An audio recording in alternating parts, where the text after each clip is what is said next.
We bid you welcome.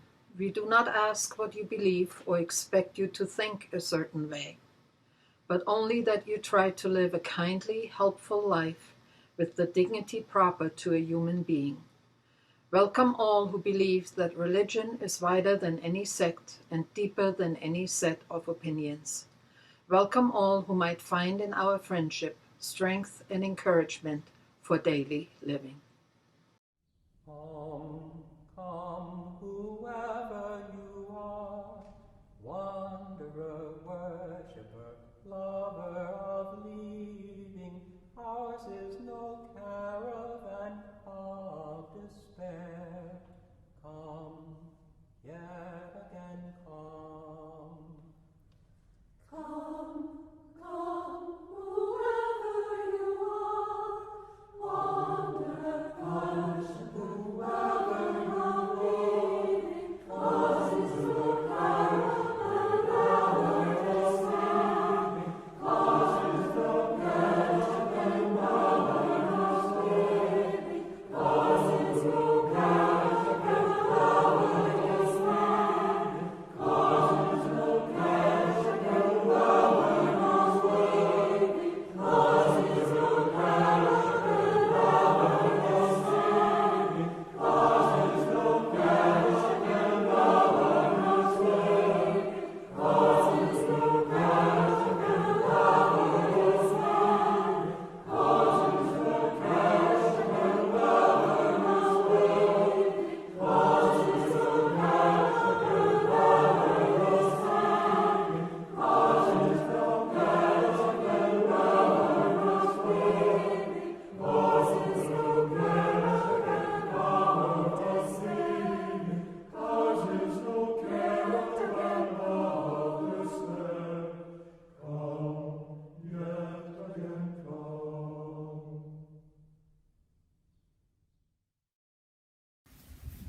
Please recite with me our shared affirmation of mission. This fellowship is a welcoming, diverse, and nurturing beloved community that promotes progressive religious thought and practice to create a more loving, just, and sustainable world. Reading number 1, Commitment by Dorothy Day.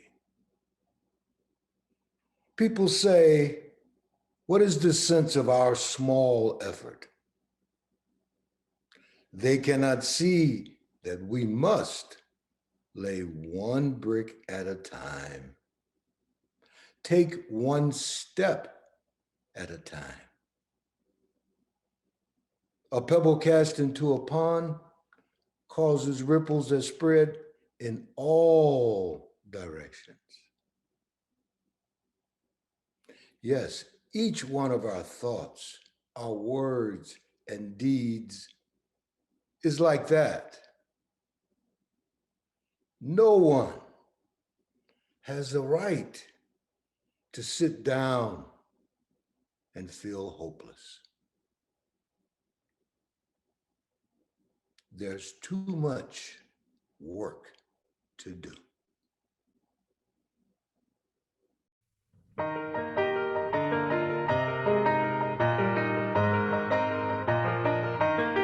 From the light of days remembered burns a beacon bright and clear, guiding hands and hearts and spirits into faith set free from fear. When the fire of commitment sets our mind and soul ablaze, when our hunger and our passion need to call us on our way, when we live with deep assurance of the flame that burns within, then our promise finds fulfillment and our future can begin.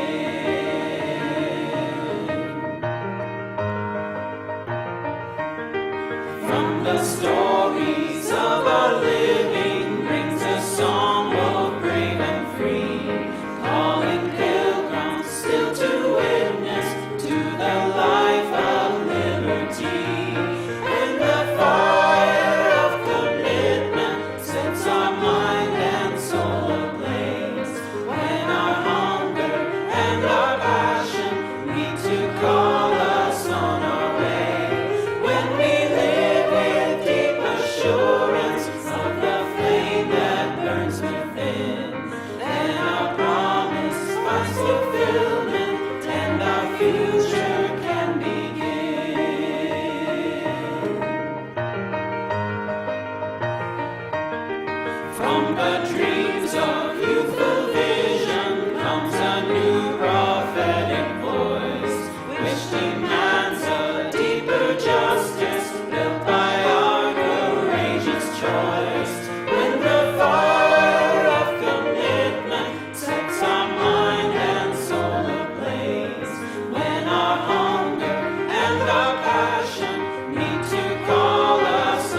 We call this light before us in hope that we may always remain a strong community, working together to make the world a better place.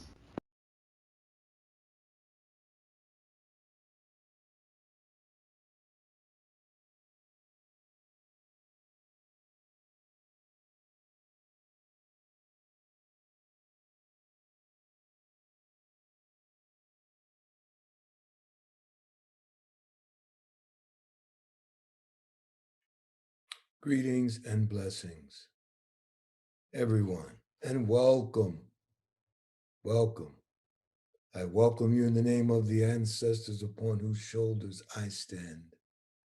And do know that I welcome you in all that is holy and sacred for you. It is indeed a pleasure and an honor to be able to share this time in this space with you. As we begin today's sermon, the words that resonate with me come from the UU congregation of Dublin, Ireland. Please ponder them with me. We do not ask what you believe or expect you to think the way that we do. But only that you try and live a kind and a helpful life with the dignity proper to that of a human being.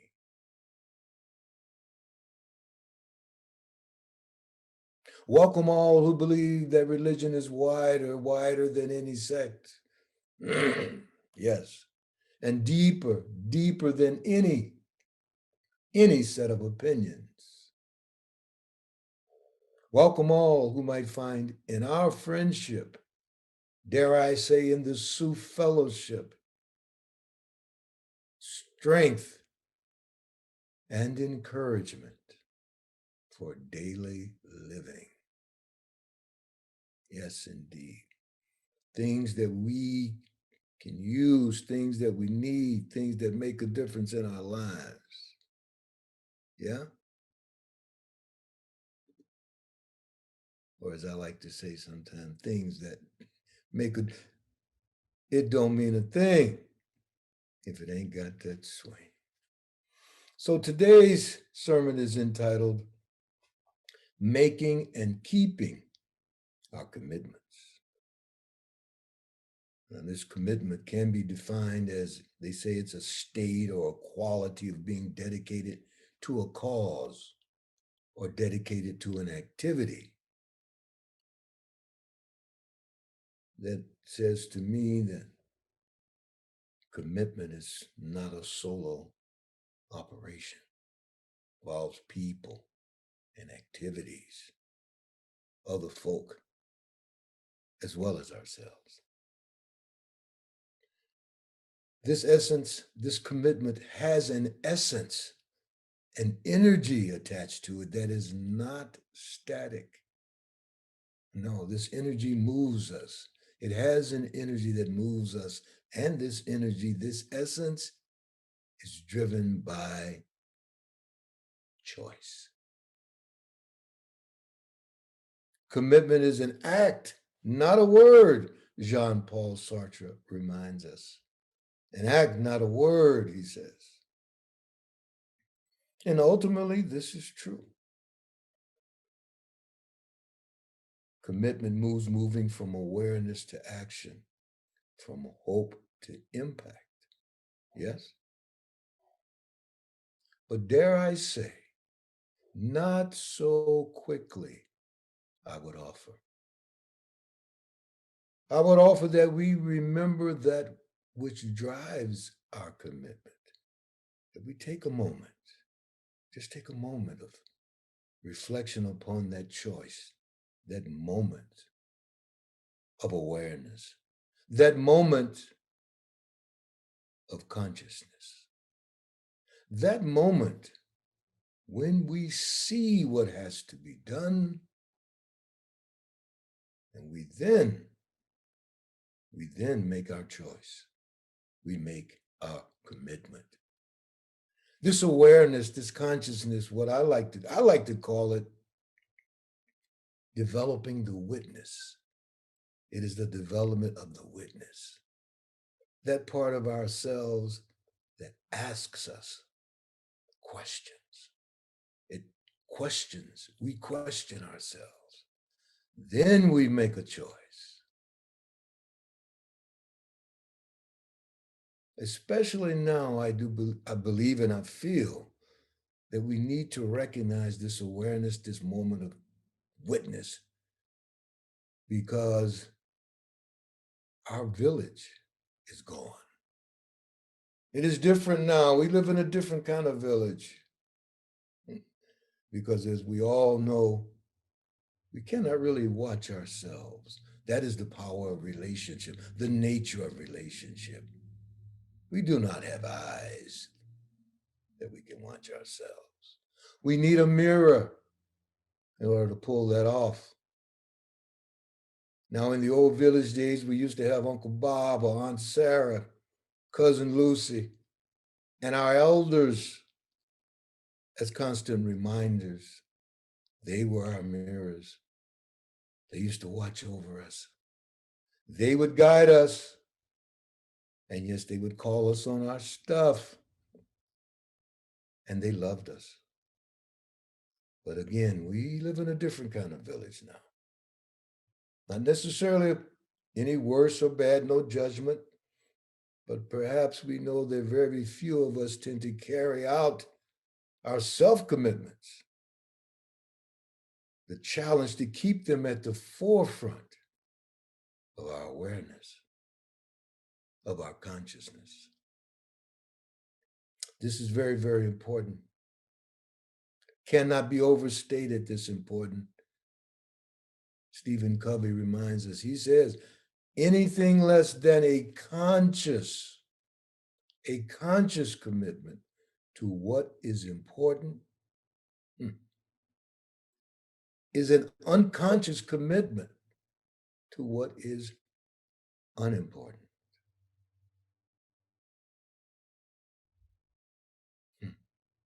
So bearing and becoming the witness, yeah, a witness, an observer of myself, of yourself, and of my actions and your actions. Here we can develop an eye on the self. Helps put that ego on the shelf. So I'm going to ask some questions, a couple of questions as we continue our time together today. And I would ask that you not look for a solution, but just ponder, take a deep breath, and wonder about the questions. That will give us some time to develop our witness. Again, the questions to ponder and to wonder. To take some time today to develop our witness. Okay? First question. Have you ever thought of your habits as commitments? Just wonder, just ponder, and breathe.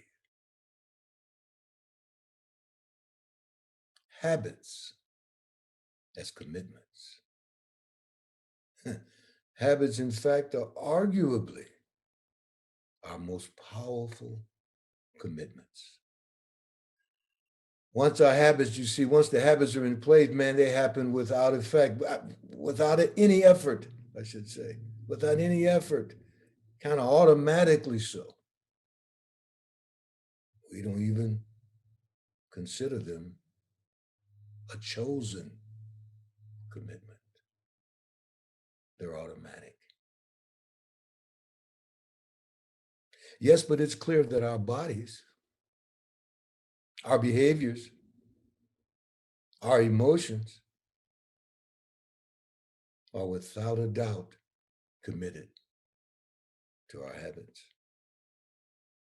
Now, if you're wondering how much of our lives are actually controlled by these, or dominated, shall we say, by these, let's call them cruise control commitments. Cruise control commitments. Well, the researchers tell us that at least 40% of our behaviors are dictated by habits. There have been even some studies that say by the time we're 35, that percentage may be as high as 95%. So, with so much of our lives shaped by these automatic cruise control habits and behaviors, it would seem to me it would do us all some good to try a little harder to shape them. Yeah, to spend some time with the witness. As an example. Now, these days, many white, cisgendered UUs are waking up to the call to be allies of those who have been historically marginalized, shall we say. This is a more complex commitment than it may seem at first. Yes? So, with this in mind, I invite non-marginalized UUs to just lean into learning more about the complexity. Learn more about the complexity so that then your commitment to allyship can make a difference. And this is a difference we all hope for sure. We want to see different neighborhoods, better neighborhoods, cities, and a country, and dare I say a world, as Margaret Mead reminds us, who can change that world? Committed citizens, she says. Because our village, there is insurrection and the call for racial equity and separation and George Floyd and the pandemic. And in the midst of it all, yes, at the same time, there is always hope. And hope in all ways. This hope can be demonstrated again by a state of quality of being dedicated to a cause, a commitment. Desmond Tutu says, if you are neutral in situations of injustice, you have chosen the side of the oppressor. So how about now? And how about you? Are you neutral? Are you neutral in your commitment to your community? To this fellowship? Are you neutral? You know, there's a big payoff. There's big payoffs when we keep our commitments. Yes, when we stay with the healthy choice, we stay loyal to the healthy habits, to good and conscious commitments. It's a beautiful thing. It not only makes our lives, it lengthens our lives, and it just makes it so much richer, makes our lives richer. Keeping the commitments we make, again, to ourselves. This can ultimately give us what? The strength that we all need, that self-confidence that we all need to follow through with our commitments that we make to the other. Yes, those commitments we make to those who we love, those who are around us. Now, all of this, my friends, is to say that maybe, just maybe, what's needed right now is for us to tone down the motivational talk. Maybe we can make a little more room for mourning. Another question. Ponder and breathe. What commitment has shaped you the most? What commitment has shaped you the most? Which one most deeply defines you? Just ponder, wonder, and breathe.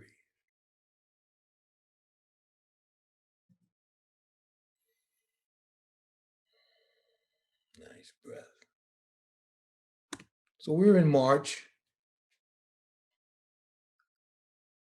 a month designated as Women's History Month. And I'm reminded of one, the first woman to ever head a North American theological seminary, Reverend Rebecca Parker.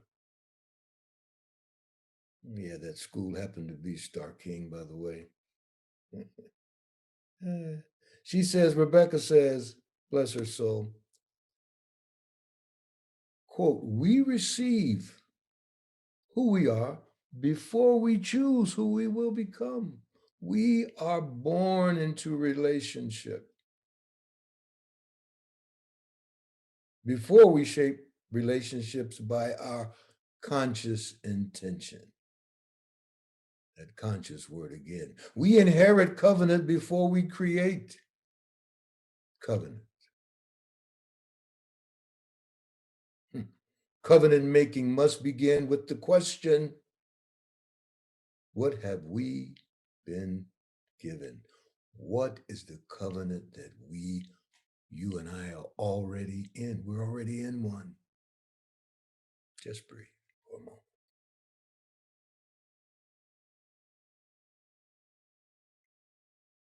Allow that witness to develop. Another question for us, do you have a secret commitment? A promise that you've made to yourself that no one knows? Or very few, shall we say, maybe. Very few actually know about. Honoring the witness. Yes, it's been said that our very humanity lies in the promises that we make and the promises that we carry out, our commitments. These promises, these commitments make us more human. We are made human through our promises and our commitments. Yes. So let us always ponder and remember the commitments we've made to ourselves, to our spiritual life, again, to this SUUF community, to this fellowship. What does that look like for you truthfully? So Bell Hooks will have our final words today. Thank you all for pondering and wondering with me. Bell says the heart of justice is truth-telling, seeing ourselves and the world the way it is. Yeah. Rather than the way we want it to be. More than ever, before we as a society, we need to renew a commitment to truth-telling. May it be so. Amen. Ashe.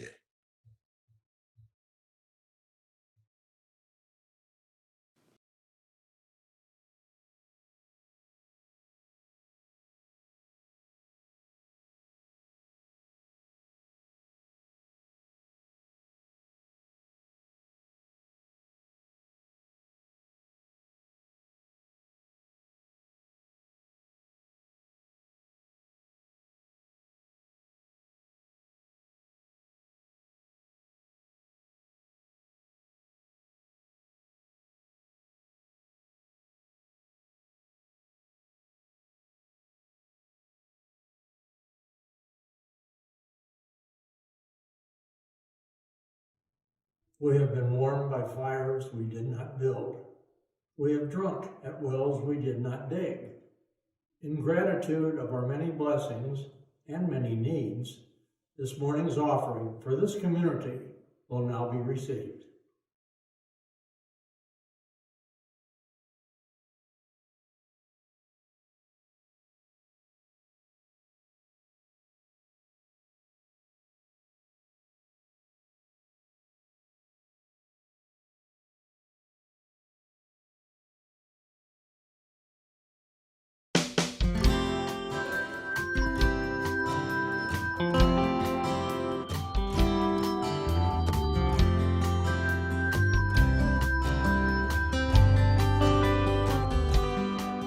Will you be with me?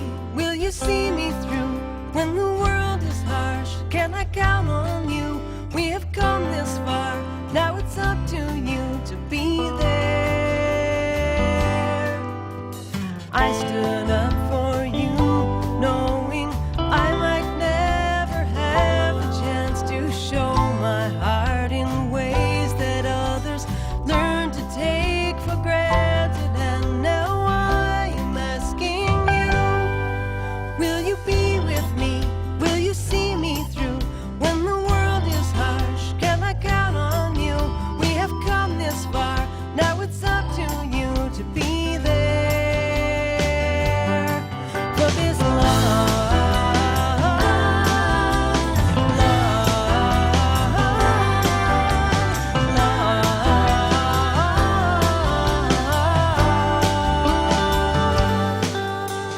you don't understand. You ask why I feel so strongly about holding up this love in front of everyone around me, because I am asking you, will you be with me?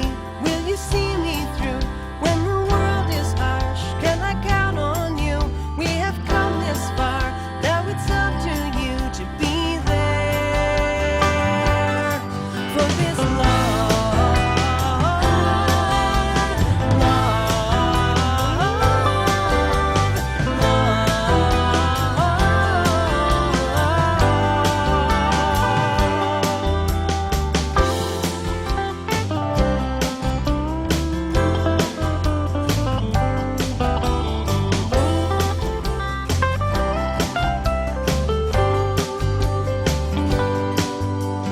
every day we're beaten up or killed for simply showing that we've reached inside ourselves and found the deepest love we've ever known.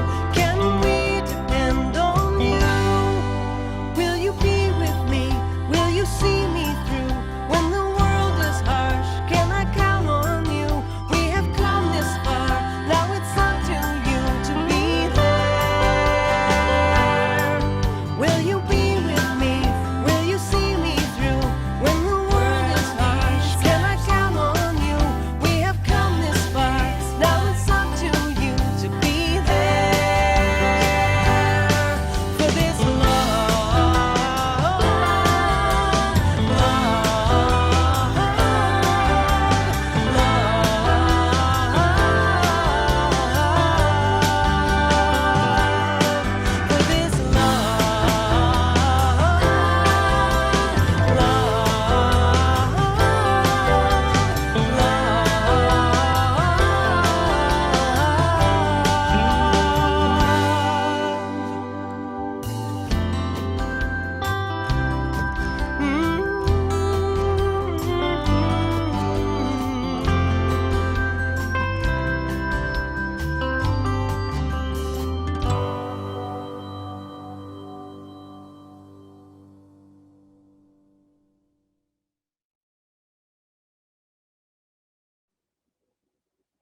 Reading number 2. The words of Margaret Mead. Never doubt that a small group of thoughtful, committed citizens can change the world. Indeed, it is the only thing that ever has.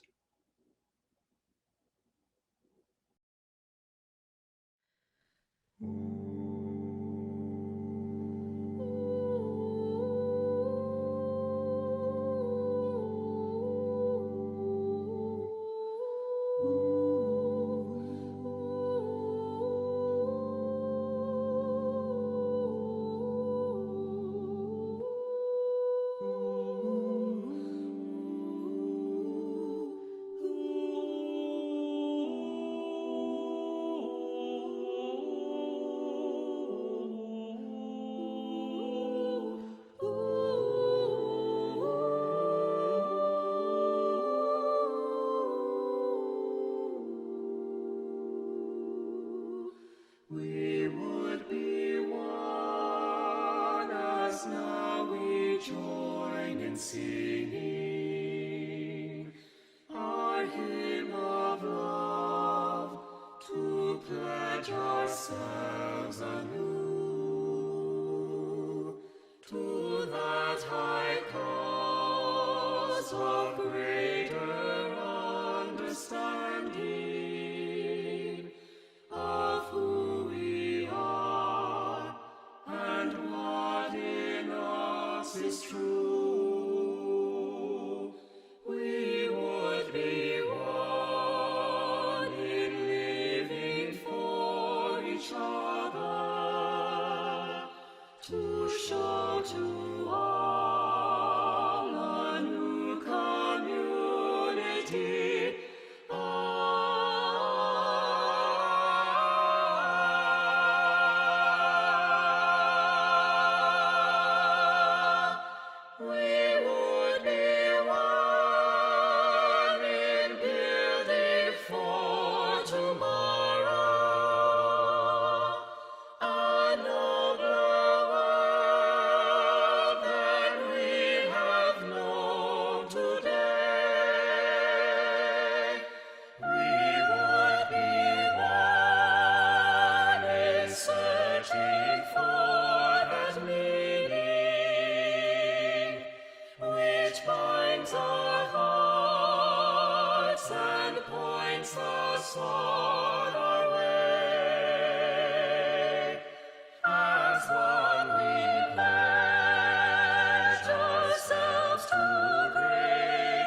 Service with love and justice, strive to make us free. Oh, make us free.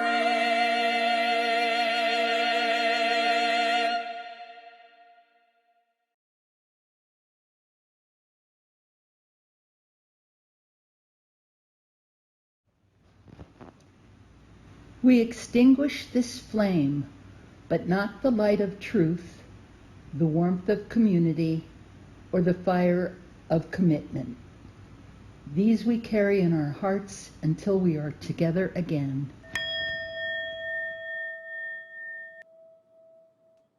Be true, be well, be loving. We leave this gathered community, but we don't leave our connection, our concerns, our care for each other. Our service to each other, to the world, and to our faith continues. Until we are together again, friends, be strong, be well, be true, be loving.